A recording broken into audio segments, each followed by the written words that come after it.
Assalamualaikum warahmatullahi wabarakatuh. Salam jumpa saudara-saudara sekalian, khususnya Anda para mahasiswa yang sedang kuliah di program studi akuntansi. Video pembelajaran yang Anda saksikan ini dibuat sebagai suplemen bahan ajar di mata kuliah perpajakan, serta bagian dari Massive Open Online Courses atau MOOC yang disediakan oleh program studi akuntansi Fakultas Bisnis dan Ekonomika Universitas Islam Indonesia. Topik yang akan kita ulas kali ini adalah mengenai pajak bumi dan bangunan perdesaan dan perkotaan atau kita sebut sebagai PBB P2.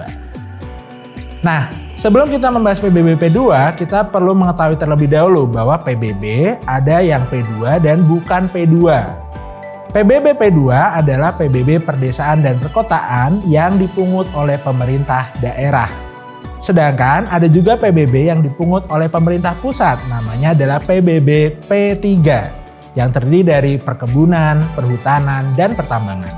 Nah, PBB P2 sejak tahun 2009 ini sudah dipungut oleh pemerintah daerah setelah berlakunya Undang-Undang Nomor 28 tahun 2009. Nah, pengaturan lebih lanjut mengenai PBB P2 nantinya menjadi ranah daerah, dalam hal ini adalah kabupaten atau kota, yang dibentuk dengan menggunakan perda atau peraturan daerah.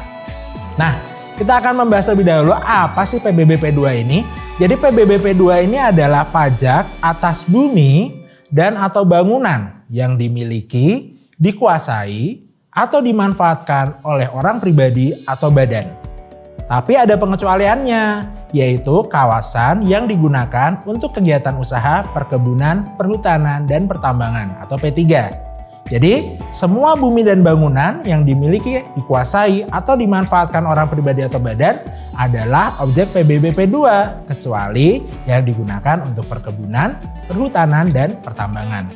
Nah, bumi itu apa sih? Apa seluruh bumi antariksa ini? Bukan. Bumi hanya permukaan bumi yang meliputi tanah dan perairan pedalaman, serta laut wilayah kabupaten kota. Jadi bukan seluruh dunia ya. Bumi hanya permukaan bumi meliputi tanah dan perairan pedalaman serta laut wilayah kabupaten kota. Bangunan adalah konstruksi teknik yang ditanam atau dilekatkan secara tetap pada tanah atau perairan pedalaman atau laut. Nah, bangunan ini banyak jenisnya, termasuk jalan lingkungan, jalan tol, kolam renang, pagar mewah, rumah kita, galangan kapal, dermaga, bangunan kantor, taman mewah, tempat penampungan atau kilang minyak, dan menara. Nah, tapi ada bangunan atau bumi tertentu yang tidak dikenakan PBB P2.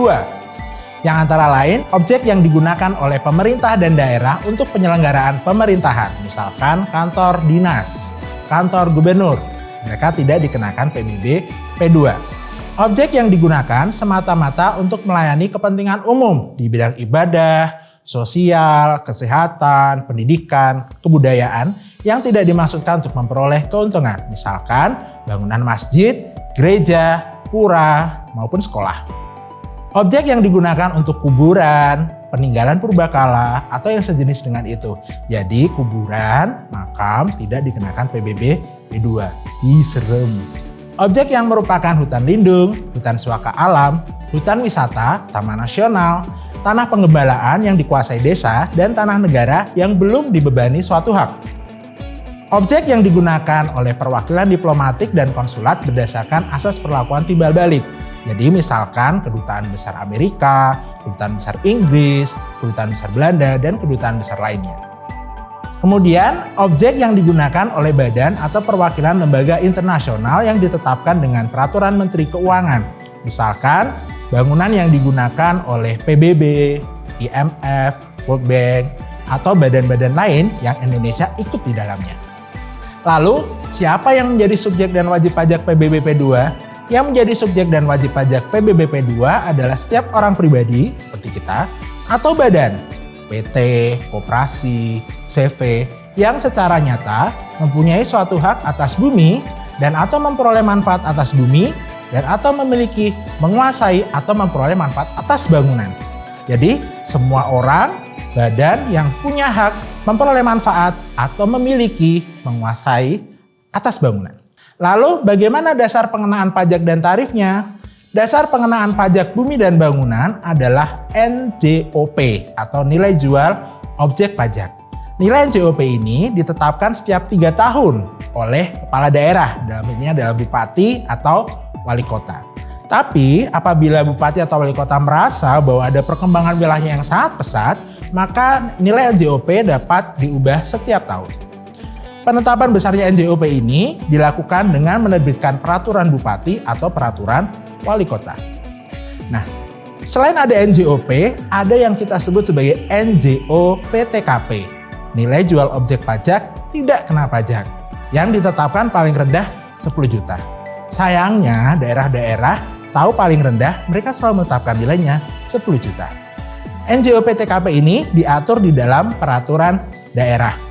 Lalu berapa sih tarif PBBP 2? Tarif PBBP 2 ditetapkan paling tinggi sebesar 0,3%. Jadi daerah tidak boleh menetapkan tarif PBBP 2 lebih dari 0,3%. Tapi kalau di bawah 0,3% bagaimana? Boleh teman-teman.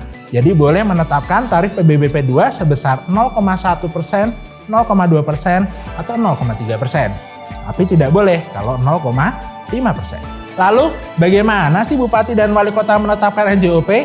Nah, jadi NJOP dapat ditetapkan dengan beberapa cara atau metode. Yang pertama, membandingkan dengan harga objek lain yang sejenis.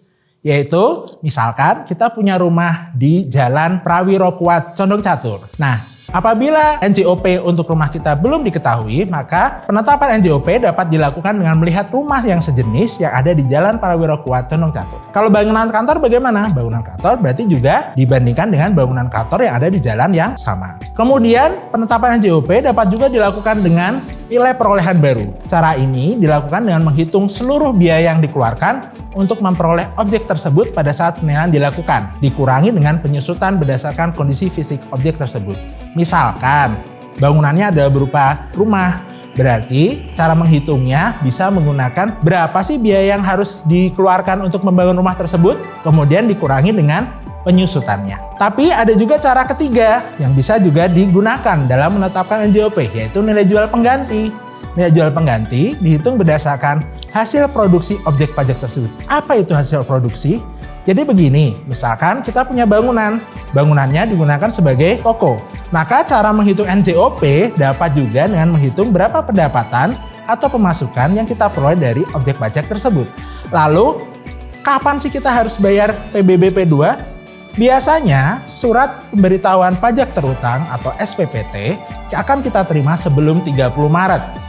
Dan PBB biasanya wajib dilunasi sebelum 30 September. Tahun pajaknya adalah 1 tahun kalender. Pembayarannya dilakukan di bank yang bekerja sama dengan pemerintah kabupaten kota. Saat ini sudah banyak Pemda yang melayani pembayaran PBB melalui ATM, bahkan melalui platform e-commerce. Cuman saya nggak bisa nyebutin, nanti takut iklan. Oke, lalu bagaimana cara menentukan berapa PBBP 2 yang dibayar? Jadi, kita harus melihat kondisi objek pajak pada tanggal 1 Januari. Jadi, apabila misalkan kita punya rumah yang kita renov tanggal 2 Januari, maka PBB pada tahun tersebut tetap dihitung berdasarkan kondisi di tanggal 1 Januari. Jadi, kalau renov, lihat dulu tanggalnya ya. Pendataan keadaan objek pajak ini dilakukan dengan menggunakan SPOP atau Surat Pemberitahuan Objek Pajak. Siapa yang mengisi SPOP? Yang mengisi SPOP adalah wajib pajak. Jadi wajib pajak harus mengisi SPOP yang berisi mengenai data mengenai subjek dan objek PBBP 2. SPOP wajib diisi selambat-lambatnya 30 hari kerja sejak diterima. Berdasarkan SPOP inilah nantinya Dinas Pendapatan Daerah, Badan Pendapatan Daerah, atau lembaga sejenisnya akan menerbitkan SPPT atau Surat Pemberitahuan Pajak Terutang. Nah, sekarang kita masuk ke perhitungan PBBP 2. Misalkan wajib pajak A mempunyai objek pajak berupa tanah seluas 800 meter persegi dengan NJOP 600.000 per meter persegi. Rumah seluas 400 meter persegi dengan NJOP 700.000 per meter persegi. Taman seluas 200 meter persegi dengan NJOP 100.000 per meter persegi. Pagar sepanjang 120 meter dengan tinggi 1,5 meter dengan NJOP 350.000 per meter persegi. Lalu, Perda sudah menetapkan nilai jual objek pajak yang tidak kena pajak sebesar 10 juta. Perda juga sudah menetapkan tarif PBB sebesar 0,3%. Lalu, berapa PBB yang terutang? Nah, untuk mengetahui berapa PBB yang terutang, kita harus menghitung terlebih dahulu NJOP-nya.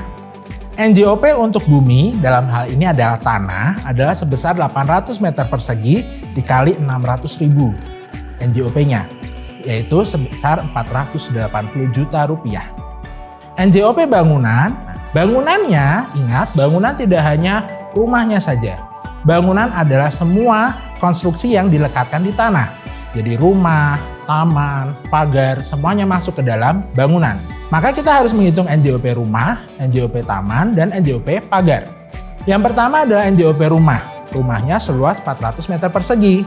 Kita kalikan dengan NJOP 700.000 per meter persegi. Jadi NJOP rumah sebesar 280 juta rupiah. NJOP taman sebesar 200 meter persegi luas tamannya, kita kalikan dengan 100.000 per meter persegi, yaitu sebesar 20 juta rupiah. Pagar panjangnya 120 meter, tingginya 1,5. Berarti 120 meter kali 1,5 meter kali 400.000 per meter persegi. Maka kita peroleh 63 juta rupiah. Total NJOP bangunan kita jumlahkan NJOP rumah, taman, dan pagar menjadi 363 juta rupiah. NJOP bangunan ini kita kurangkan dengan nilai jual objek pajak tidak kena pajak atau NJO PTKP sebesar 10 juta rupiah. Kita akan memperoleh nilai jual bangunan kena pajak sebesar 353 juta rupiah. Nah, lalu bagaimana kita menghitung nilai jual objek pajak yang kena pajak? Nilai jual bangunan kena pajak kita tambahkan dengan nilai jual buminya. Jadi 480 juta kita tambahkan dengan 353 juta rupiah. Berarti nilai jual objek pajak yang kena pajak sebesar 833 juta rupiah. Nah, sekarang tinggal kita kalikan dengan tarifnya. Kita tahu bahwa tadi Perda sudah menetapkan tarif sebesar 0,3%. Berarti PBB terutang sebesar 0,3% dikali 833 juta rupiah. Berarti nilainya berapa teman-teman? Iya betul, 2.499.000 rupiah. Wah, kayak harga barang diskon.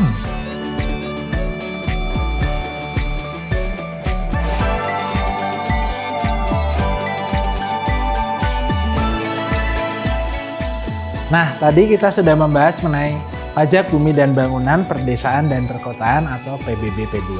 Nah, sekarang kita masuk ke materi berikutnya mengenai bea perolehan hak atas tanah dan bangunan atau BPHTB. Jadi, BPHTB ini dikenakan atas setiap perolehan hak atas tanah dan bangunan. Nah, apa saja itu? Ada yang namanya pemindahan hak dan ada yang namanya pemberian hak baru. Pemindahan hak terjadi karena jual beli, tukar menukar, hibah wasiat, waris, pemasukan dalam perseroan atau setoran modal, pemisahan hak yang mengakibatkan peralihan, penunjukan pembeli dalam lelang, pelaksanaan putusan hakim, penggabungan usaha, peleburan usaha, pemegaran usaha, maupun hadiah. Sedangkan pemberian hak baru terjadi karena kelanjutan pelepasan hak maupun di luar pelepasan hak. Kita tahu bahwa hak atas tanah dan bangunan di Indonesia bermacam-macam. Hak atas tanah antara lain adalah hak milik, hak guna usaha, hak guna bangunan, hak pakai, hak milik atas satuan rumah susun, dan hak pengelolaan. Jadi pada saat terjadi perolehan hak atas tanah dan bangunan, maka pada saat itulah orang atau badan yang memperoleh hak atas tanah dan bangunan akan dikenakan BPHTB.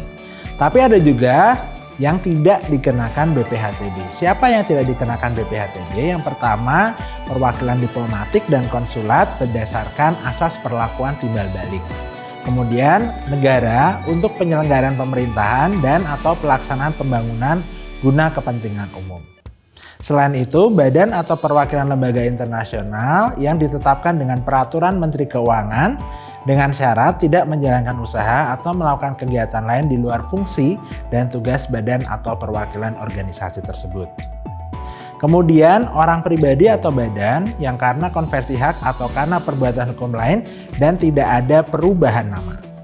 Jadi misalkan ada konversi hak dari HGB menjadi HGU, tetapi tidak ada perubahan nama dari perusahaan tersebut. Kemudian orang pribadi atau badan karena wakaf. Ini juga bukan objek BPHTB. Kemudian objek pajak yang diperoleh oleh orang pribadi atau badan yang digunakan untuk kepentingan ibadah juga bukan merupakan objek BPHTB. Nah, untuk BPHTB ini subjek pajaknya adalah orang pribadi atau badan yang memperoleh hak atas tanah dan bangunan. Dasar pengenaan BPHTB adalah nilai perolehan objek pajak atau NPOP. Pajak yang terutang harus dilunasi pada saat terjadinya perolehan hak. Dan BPHTB ini adalah pajak daerah, sehingga terutang dan dipungut di wilayah daerah tempat tanah dan atau bangunan tersebut berada. Pemungutannya akan dilakukan oleh kabupaten atau kota. Tarif BPHTB di Undang-Undang Pajak Daerah dan Retribusi Daerah ditetapkan paling tinggi sebesar 5%. Namun daerah bisa menetapkan tarif yang sama atau lebih rendah dengan menggunakan peraturan daerah. Bagaimana penentuan nilai perolehan objek pajak untuk penghitungan BPHTB? Oke, jadi penghitungan BPHTB ini mendasarkan pada NPOP atau nilai perolehan objek pajak. Untuk perolehan hak karena jual beli, NPOP-nya menggunakan harga transaksi. Untuk perolehan hak karena penunjukan pembeli di dalam lelang, maka menggunakan harga transaksi yang tercantum dalam risalah lelang. Sedangkan perolehan hak karena tukar menukar, hibah wasiat, pemasukan atau setoran modal dalam perseroan, pemisahan hak akibat peralihan, penggabungan usaha, peleburan usaha, pemekaran usaha, hadiah, waris, pelaksanaan putusan hakim, maupun pemberian hak baru karena kelanjutan dari pelepasan hak maupun pemberian hak baru di luar pelepasan hak, dasar pengenaan NPOP-nya menggunakan nilai pasar. Nah, apabila NPOP atau nilai perolehan objek pajak ini tidak diketahui atau diketahui tapi lebih rendah dari NJOP pajak bumi dan bangunan pada saat tahun perolehan, maka dasar pengenaan yang dipakai adalah NJOP atau nilai jual objek pajak bumi dan bangunan. Nah, pada saat menghitung BPHTB juga ada yang namanya NPOP TKP.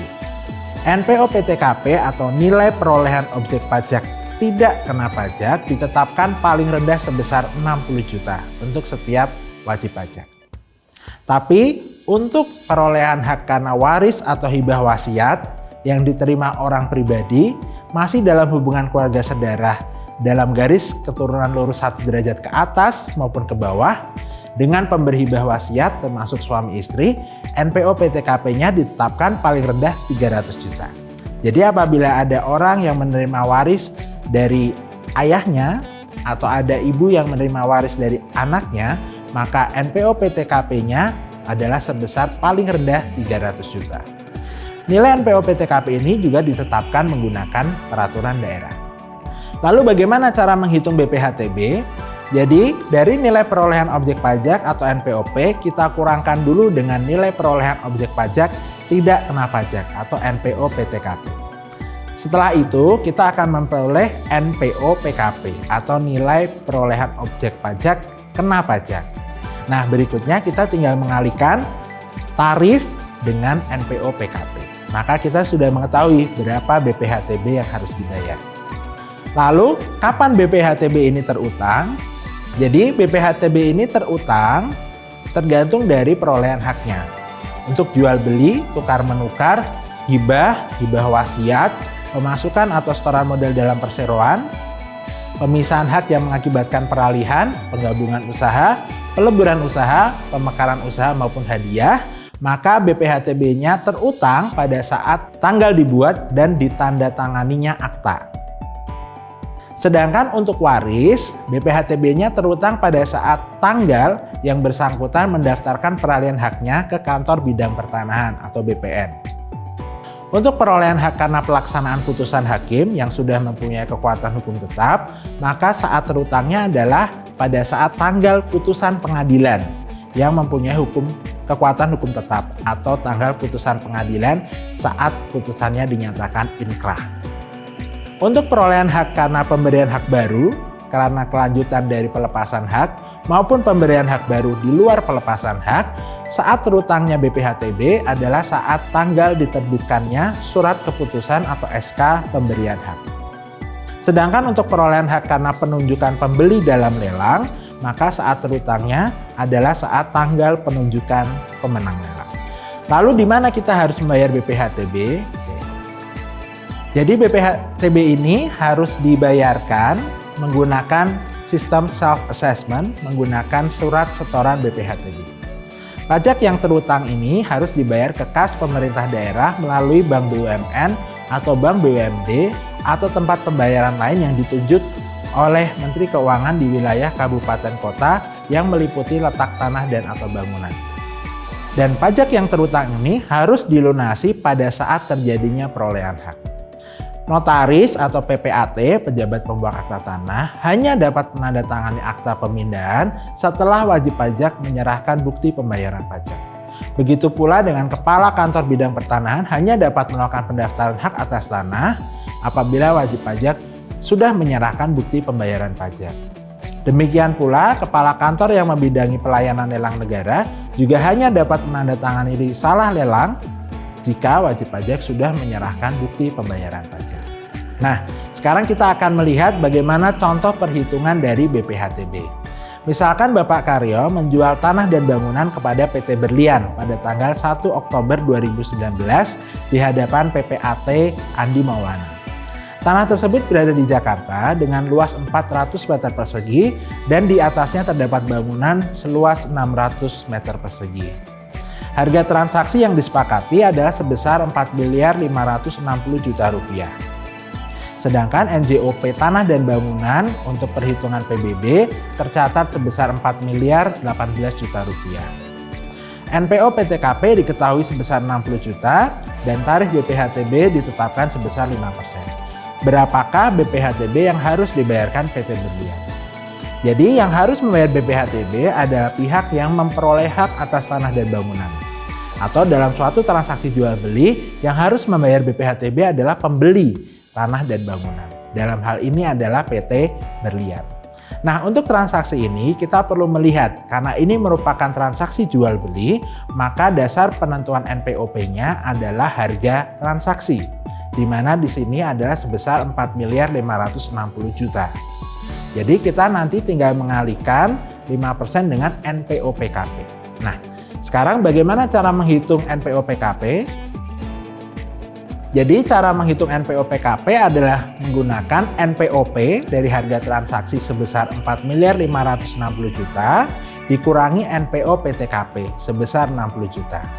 Kemudian kita kalikan dengan tarif BPHTB sebesar 5%.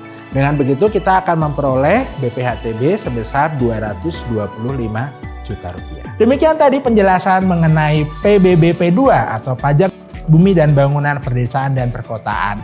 Nah, kita akan membahas topik-topik lainnya di video-video berikutnya. Assalamualaikum warahmatullahi wabarakatuh.